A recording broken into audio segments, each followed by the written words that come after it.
Portugal is a beautiful country known for sunny days, gorgeous architecture, and friendly people. But when you dive in a bit deeper, you'll discover some idiosyncrasies that range from bemusing to shocking. Hey everyone, my name is Adrian Fields, and I'm an expat entrepreneur currently living between Lisbon and Bali, but in the process of moving here permanently to Lisbon. I've been here for the past 2 months, and in this video today, I want to share with you what kinds of culture shocks I've experienced in that time. So Portugal is generally known for a more slow, laid-back lifestyle, and having lived in California, I didn't really realize what that translated to here in Europe and specifically here in Portugal. And when I say that lifestyle is slow, it is actually sometimes painfully so.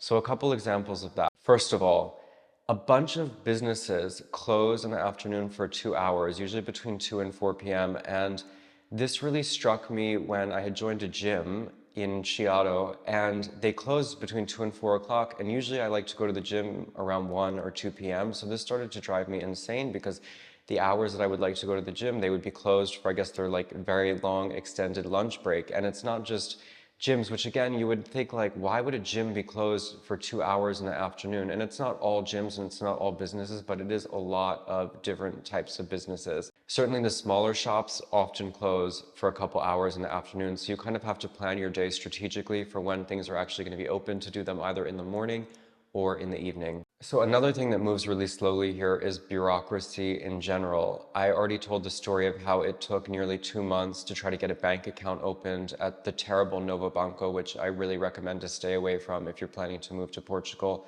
I just had absolutely atrocious customer service. Like I was shocked at how lackadaisical my account manager was about following up, finding out why the account was stuck in this compliance process for as long as it was. Again, this is just something that seemed so insane to me.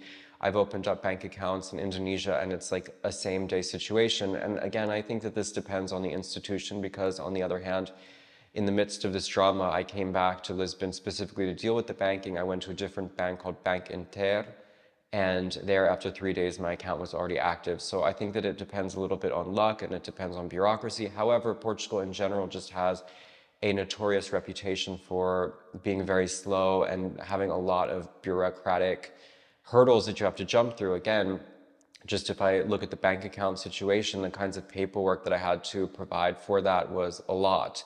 And even with what I'm going through to apply for the residency visa, there's a lot of just paperwork, there's a lot of bureaucracy, and the waiting time can be rather extended. So it can be discouraging, honestly. And this slowness of service really extends into a lot of different areas of life. When I was shopping the other day in the Zara home buying some towels, I was waiting in line for like 15 minutes at least. You know, there were 3 people at the cashier, but 2 people were like boxing up one item, and it's just as if they were moving in slow motion, and it was driving me crazy because I'm by nature a very impatient person. It's something that I'm working on, but it's something that I think is a little bit ingrained in my personality because I've just always been like that. And, you know, Portugal is really forcing me to look at this aspect of myself and learn kind of how to deal with the fact that things move so slowly, because it is something that causes a lot of frustration for me. Another example of just the kind of slowness is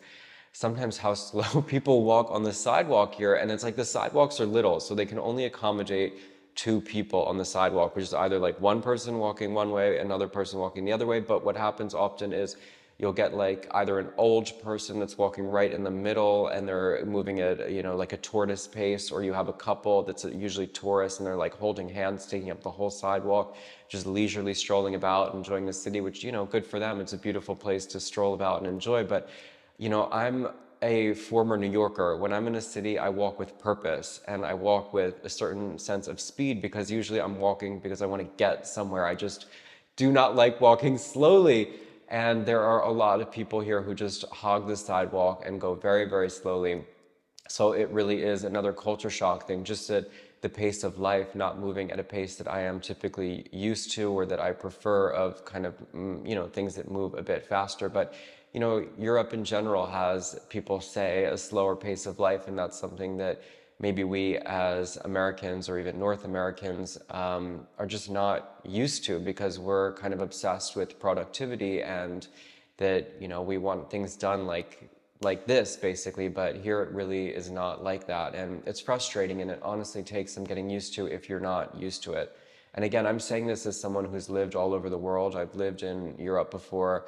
I've lived in Mexico and Thailand. I've spent the last 4 years living in Bali, which is not also a super fast place, but shockingly almost, you would think, compared to Portugal, things actually do move more quickly there. You know, if I need to get someone to come to my house to do something, usually I can get them sometimes the same day or the next day. And here, really, it's not like that. So moving on just from the pace of life, another thing that I've noticed that is specifically related to the center of Lisbon, where I'm living and where I've been for the past couple of months, is that there is a severe lack of supermarkets here in the center. And the thing is that the supermarkets, they're not actually, they're like markets. They're not super in any way because they're really little and they have a very, very small selection. So for example, yesterday I was trying to find peanut butter. I know you'd think, what a dumb American, why are you even trying to find peanut butter in Europe? Well, because I'm walking my ass off literally every day and I need some simple protein and simple calories that I can just like get in the middle of the day. Anyway, I go to two different quote unquote supermarkets to try to find peanut butter. Neither of them have them. The second one literally looked like it was a supermarket in what I would imagine Afghanistan, like a totally third world country where the shelves are half stocked, you know, there's like nothing there. And it just is really surprising because, you know, if I'm comparing to Spain, even being in the center, you know, whether I was in Madrid or Barcelona, there are tons of large supermarkets and big chains where you can go and get everything. That's not really the case here. You would have to go a little bit outside the center if you want to reach a decent supermarket. The closest one to me being about a 15-20 minute walk away.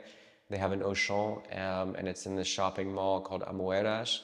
And so if I needed, you know, to like actually find some decent things, or especially even a section that has like house cleaning stuff, that's where I would have to go. On the other hand, they do have the app like Glovo, where you can order stuff from supermarkets, and that's what I ended up doing yesterday to get my peanut butter because, you know, it's just crazy.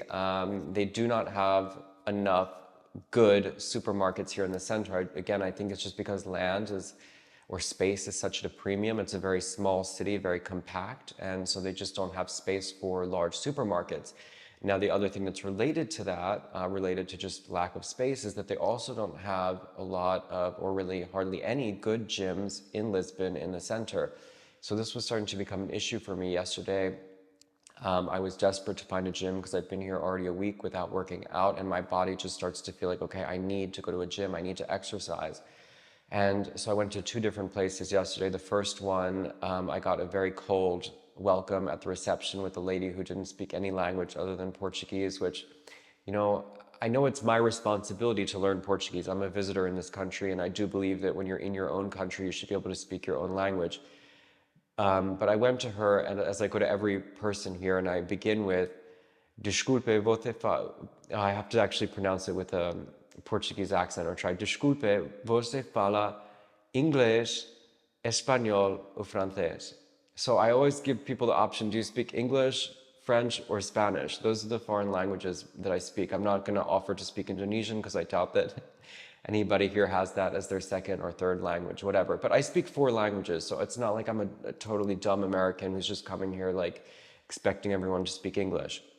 Now, it tends to be that if someone doesn't speak English, I can, you know, use Spanish as a fallback, which I had to do yesterday with this woman, and she understood, and, you know, we kind of communicated. But regardless, the point was that that gym ended up being terrible, and then the second one that I went to was terrible, and then I went about 20 minutes walking to a place that finally, you know, I decided, all right, this is good enough that I can join. But, you know, the lack of gyms in general and the small space means that that gym, even at a weird time of day, like 4 o'clock, when you wouldn't think a gym would be very busy, was pretty packed.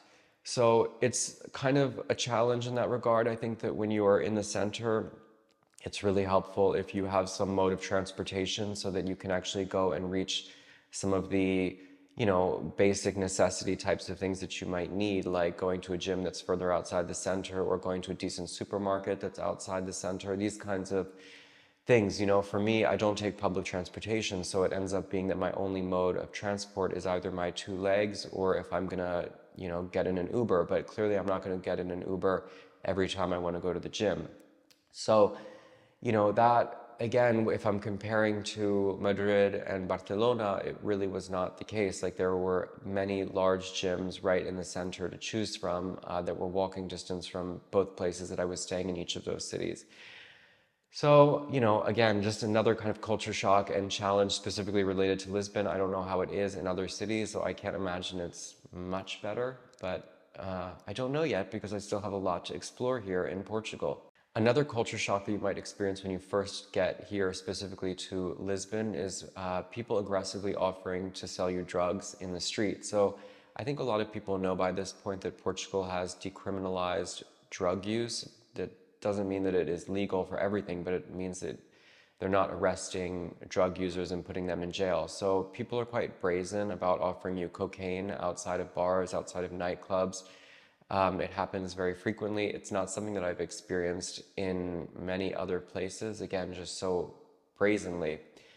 Just something that, I mean, if you, I guess, are looking for that, it makes it easy. But on the other hand, I would not trust anybody selling me stuff on the street. It's also pretty well known here that the people trying to sell you marijuana oftentimes are just selling you like bay leaves or something that clearly is not going to get you high anyway. So you have to just kind of be aware of that. But, you walk through the parks here, it's almost like Amsterdam in the sense that, the smell of marijuana is very fragrant, let's say, in many neighborhoods of Lisbon. Now let's talk about some financial things. One of the things that I think that you might experience if you've been here a while, or you might start to experience the longer you're here, is that every time you buy something from a shop, they ask you for your fiscal number, which you don't have if you're just a tourist, but in my case, I already have because it's part of the process for me applying for my residency. So it's called an NIF. I don't know what that stands for. Maybe like a number fiscal something. Anyway, so they ask you this when you buy stuff in grocery shops and restaurants. They say, do you want to add your fiscal number? And I don't really know what the implication of it is, other than at the end of the year, you might get some money back because you're reimbursed, I think, for some certain like living expenses. But I also think that it might be the government's way to track like how much money you're spending versus how much you declare as your income. It's just like a weird kind of side thing that happens to you the longer that you're here. And I think the more that you look local, the more you're going to get asked that. So another thing that is a culture shock, again, if you're actually planning to live here and move here and you start to experience some invoices from people, is that you're going to get a sense of sticker shock when someone quotes you one price basically for their service, and then you get your invoice and it's 23% more than that, because that is what the IVA or the VAT or whatever the case is, I guess, on goods and services here is in Portugal. So when you go into shops, usually that price is included. They're not adding the tax on top of what you're buying. But of course, as an American, what we would be used to is there's sales tax on top of whatever the, ticketed price is.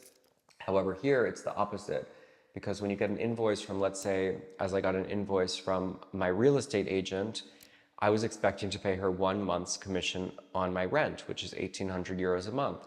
And I get the bill from her and it's 1,800 plus 23%. So an extra almost 500 euros on top of that. And that to me doesn't make any sense, because when you contract someone for a service, at least, as things work in America and pretty much everywhere else I've ever lived, it's not your responsibility to pay that person's share of their taxes. So for them to add, a tax on top of their service seems very crazy to me. I mean, actually, I have experienced this before. For example, I do business in Australia, and they do add their GST on top of service, but it's something that I really hate. I can't fight the system. I know it just is what it is, but for me as an American, it's still is very strange to me when I see that, there's a tax on top. So you just have to be aware that for whatever prices that you're quoted, whether it's from a lawyer or an agent or whatever, when you're kind of needing to get the ball rolling, especially on immigration matters, the price is 23% more of whatever they're quoting. I mean, if they're honest and they give you a proposal, usually they'll put, this price plus the IVA, the extra 23%. But I mean, that's significant, an extra quarter more of whatever, on the service price. Just something that you have to be aware of. And so in this sense, overall, my culture shock has been here in Lisbon and Portugal at large, just that things move very slowly, life is more expensive. Of course, I'm kind of dwelling on the things that are shocking me in bad ways, but despite that, I'm still really enthusiastic about moving here because it's just, for me, at this stage in my life, what I'm craving is Europe and to be in a culture that is sophisticated and offers refinement and, a real kind of European city life. So, it comes with its drawbacks, and it comes with things that are not as easy to get used to, but that just require some adapting. I hope this video was helpful to you and that it gives you maybe some more perspective on what it's actually like when you move here and if you're planning on living here, all of that good stuff. So thank you guys for watching. Until the next time, take care, and I'll see you later.